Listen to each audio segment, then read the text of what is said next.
Looks like it's that time of the year again. Time for a good old road trip. I'm sure many of you have been at a rest stop at least once or twice in your life. These stories will definitely make you think twice about stopping at one. This isn't my story, it's my dad's, and it happened about 4 years ago while he was on a business trip for work. He still is freaked out about it to this day, and so he told me I could post it for him here on Reddit. My dad works for a large printing company, and they had completed an overnight rush job for a business. My dad got tasked with dropping the order off. It would take 8 hours each way to drop off the order. He was going to take my mom, as she's a retired teacher, and he figured it would be nice to have someone to drive each way. However, the night before he was going to leave, my mom came down with the flu. He left early the next morning and promised my mom if he got tired, he would stop either at a restaurant or rest stop. So he made it without incident to drop off the papers. It was about noon when he set off again and soon realized the traffic was horrible. My dad decided that he'd take the long way home. It would add an hour or two, but he feared it would take longer to wait in the traffic. He drove straight for hours until he realized he had to pee, and badly. My dad is a prostate cancer survivor, so needless to say, he pees a lot. Also, he was starting to get sleepy and figured he should pull over, maybe get a quick nap in. It was winter, so at 4:30 the sun was starting to set, and he noticed a rest stop ahead. He got out, called my mom to tell her he was stopping to stretch his legs and maybe catch a little nap. Then he headed to the bathrooms. Now, this place was pretty much deserted. There was an old Chevy parked next to my dad, and there was an RV with a family packing up what was probably their dinner. He went in the bathroom and opened the first stall. He was in there doing his business when he hears someone talking. He thinks at first they are talking to him until he realizes the person is A, on the phone, or B, talking to themselves. "It's okay, it's going to be okay. We will just take another, and then we will bring it to mother," the man said to himself in a sing-songy voice. My dad said he sounded like he was young, between late teens to early 20s. Then, before my dad could say anything, while he zipped up his pants, starting to get a little freaked out, the guy screams and starts beating his head while screaming at himself in a woman's high falsetto. "You're a stupid boy, a stupid, stupid boy. Mother is very angry."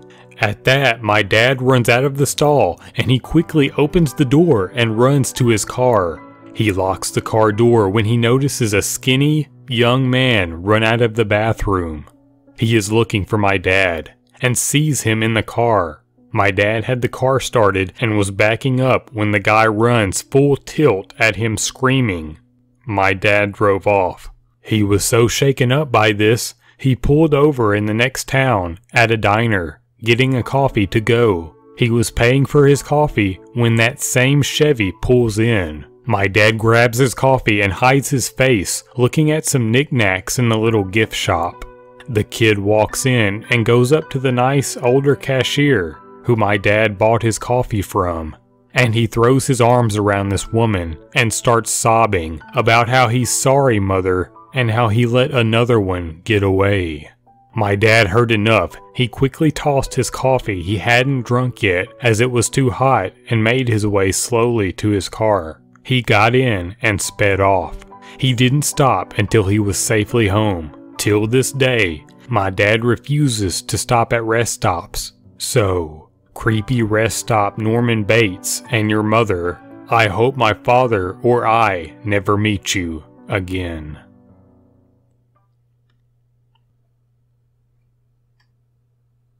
At the time of this story, early 2000s, I was going to college in South Florida and lived with my family in my hometown in the Florida Panhandle. It's about a 7-hour drive up through Central Florida to get between the two places, so I mostly only went home for the holidays.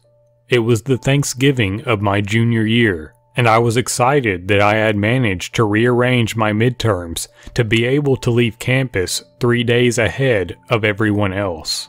I was expecting to beat the masses of traffic and was hoping for a quick trip back home. My roommates wanted to have a last meal together before we all left for break, so I ate in the campus dining hall around 4 p.m., and I set off on my journey around 5:30 p.m. Around 10 p.m. I had just passed my 2/3 mark, where I always stopped at this little mom and pop's type of diner by the side of the highway to grab a snack, use the restroom, and call my dad to let him know I was okay. I didn't have a cell phone yet. Well, I hadn't been there since summer, and the place was out of business. So, a little bummed out that I wasn't getting my chocolate chip pancakes, I just kept going. There really wasn't much built up around there at the time, so when I saw signs for a rest stop inn, of all the places on God's green earth, some town called Alachua. So I went and parked directly under the streetlight for safety and used the facilities, called my dad, etc. I didn't see anyone else there except for a very exhausted looking woman who approached me asking for directions, saying she was with her husband and 2 small children from Virginia and they had made a wrong turn trying to get to Disney. So I left the rest area and was walking back to my car when I noticed a beat-up, unmarked, gray or bluish work van parked this close to the driver's side of my '95 Honda Civic. Yeah, okay. I thought that's pretty weird. It had Florida tags on it, so it couldn't have been the ladies I talked to in the bathroom. I distinctly remembered she said she was from Virginia. I turned around and hightailed it back to the rest stop, promptly running into someone random, a middle-aged guy with 2 little boys. Getting to talk to him, it turned out it was his wife I had spoken to as she emerged from the bathroom a second later, and I felt fine speaking to him. I told him what was going on with the van and how I didn't know what to do. He said he'd go check it out. So he left the kids with his wife and strutted up to the driver's side of the van. He stood there for a moment before speaking. His voice awkwardly quivered, but we could hear him yell it from where we were standing, some 100 feet away. "Excuse me, gentlemen. We already called the police, so I'm going to have to politely suggest that you get out of here." And then he ran back to us, grabbed his wife and his kids, pointed to me with a swift "you," and said, "Come on, let's all get in the car, now." And we ran together. So here I was, confusedly sitting in the back of this stranger's SUV, while he went and used the payphone to presumably call the police. Meanwhile, the van peeled out of there. Like, I have never seen someone get the fuck out of there quite like they got the fuck out of there. They ran up on the curb on their way out. They burned rubber. It was almost comical. The cops got there and found out what happened. The man went to go check out the van, and he could see in it pretty well because I had parked under the streetlight. The first thing he noticed was that all of the seats except for the driver's seat had been removed. There was a guy sitting in the driver's seat and a guy sitting in the back, a tarp laid out in the back, and a bunch of other random items back there he couldn't immediately identify. Neither of the guys were reading a newspaper or a map or anything. They were apparently both just sitting there. It still makes me sick thinking about it. So, creepy guys in a van, let's never meet.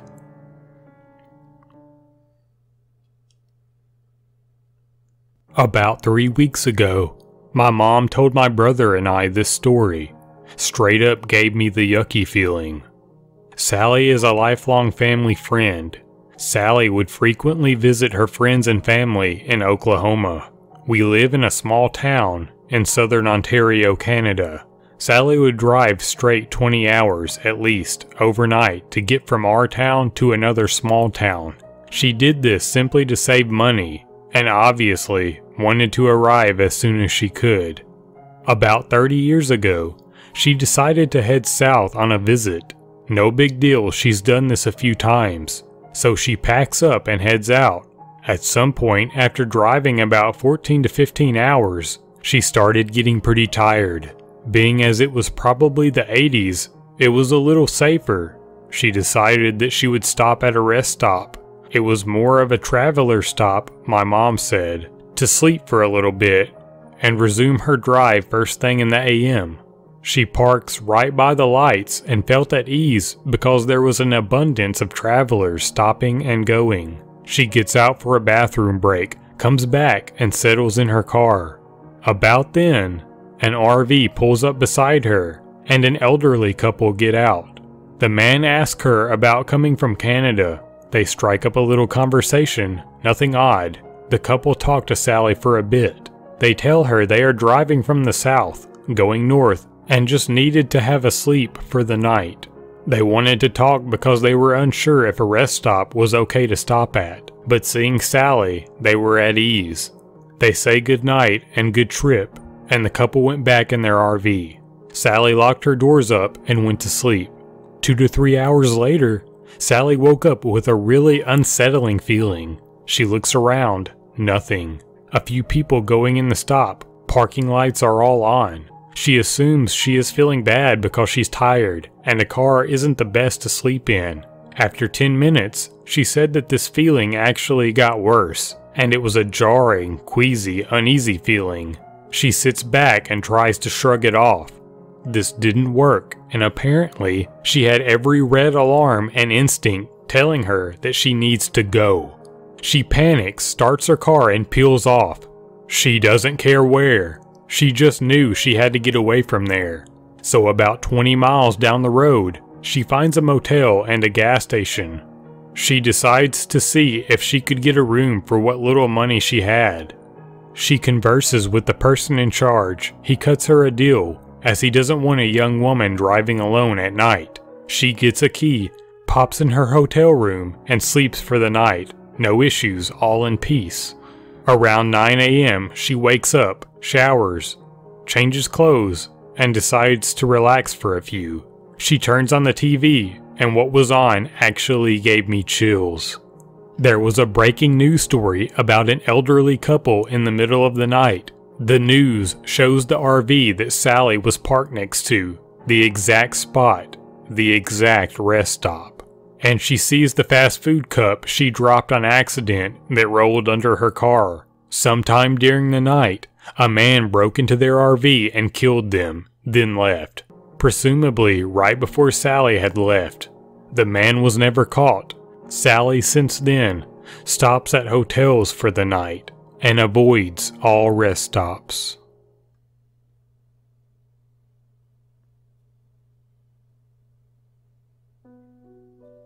Something about lengthy rural drives used to always relax me. The desolation of the 2-lane roads that cut through the southwestern high desert are really unparalleled. It's beautiful. The long stretches of roads were the only visible light coming from your brights. The long stretches of roads where you feel as if there is an ominous presence, something malicious, constantly lurking in the isolated desert highways. It was March of 2009, and I'm driving from Durango to Phoenix, my residence. I left my ski vacation early, as my girlfriend in Phoenix wanted me home. This also meant I had to depart Durango at around 7 p.m. Being young and naive, I drank a few energy drinks, bought a pack of cigarettes, some Chex Mix, and I figured I could make it to Phoenix without any issues. A late season ice storm made travel impossible on the I-160, so I decided to cut my losses and take a slightly longer route that involved cutting through northwestern New Mexico. As civilization faded and headlights on the other side of the road became a distant memory, it began to snow rather heavily. There was really an eerie, off-putting vibe about the 2-lane highway I was on. There wasn't a shred of vegetation in sight, just desolation, pure nothingness. Everything was black, except for the moonlight shining a dim light on wet snow that was beginning to coat the empty highway. Feeling as if something was off, I decided to put in a Leonard Skinner CD and search for the nearest rest stop. Keep in mind, I was on a Navajo reservation trust land at the time, and I figured I wouldn't be able to find a place to pull over and take a comfortable crap in 50 or so miles. As the snow grew heavier and my eyes wearier, my brights shone upon a small, weathered sign that read, "Rest Stop, Indian Service, 2 miles." Fuck yes, I thought. 2 miles and 4 minutes later, I parked my Jeep Cherokee next to a dilapidated building made of concrete. The building itself sent shivers down my spine. Not because rest stops are nasty, but because the building generally just rubbed me wrong. I told myself to grow some balls, put on the emergency brake, and walked into the rest stop. The rest stop consisted of a men and women's restroom. Being a man, I walked in the men's restroom, which reeked of sulfur for some strange reason. I attributed it to the fact that it was a bathroom and found one of 2 stalls. My unease only grew when I realized there weren't any lights in the bathroom. I debated getting back in my car and holding it, but I decided against it. Only rest stop in the area, I figured. I looked for a light switch but gave up as it seemed futile. I opened up a stall and turned on my BlackBerry's camera as a flashlight. As I was finishing up, I became paralyzed in fear. The lights turned on. I didn't hear a light switch, nor did I see one, but lights just turned on out of nowhere. It was the most abrupt, heart-stopping thing I've ever experienced. I sat still, making an effort not to breathe noticeably. I was creeped out beyond belief. That's when I heard the footsteps. They almost sounded like a pair of hooves, just softly making their way through the restroom. Then I heard the breathing, a guttural, loud, animalistic breathing that seemed to be coming from right outside my stall. I heard the footsteps, I heard the breathing, but I didn't see anything. Nothing. I swear to this day whatever it was breathing right outside my stall, but I simply didn't see any sign of it. Nothing from where I was sitting. Minutes passed, and the breathing came to a halt, my heart having almost abruptly stopped at least 6 times in those 6 minutes, finally beated in a more normal fashion. Regardless, I was certain death awaited me outside the stall door, so I decided to wait it out. That's when I heard the sound of a sink turn on, releasing water for about 20 seconds before it was promptly turned off. More minutes passed, and while the lights remained on, I couldn't hear anything. I decided to man up and check outside the stall. At first glance, there wasn't anything in the bathroom. At a second glance, I realized there weren't even sinks in the bathroom either, just small containers of hand sanitizer. Fear set in even deeper, and I realized I was dealing with something truly malevolent, something paranormal. I always considered myself a skeptic until that earth-shattering moment where I desperately looked for some sinks. Was I going insane? If not, then what the fuck was in the bathroom? These questions I had little time to ponder as I sprinted out of the bathroom and into the frigid, snowy night. I fumbled for my keys and quickly started my car. As the brights turned on, something caught my eye. In a snowbank, standing next to the wall of the building, was some sort of coyote, perched on its hind legs.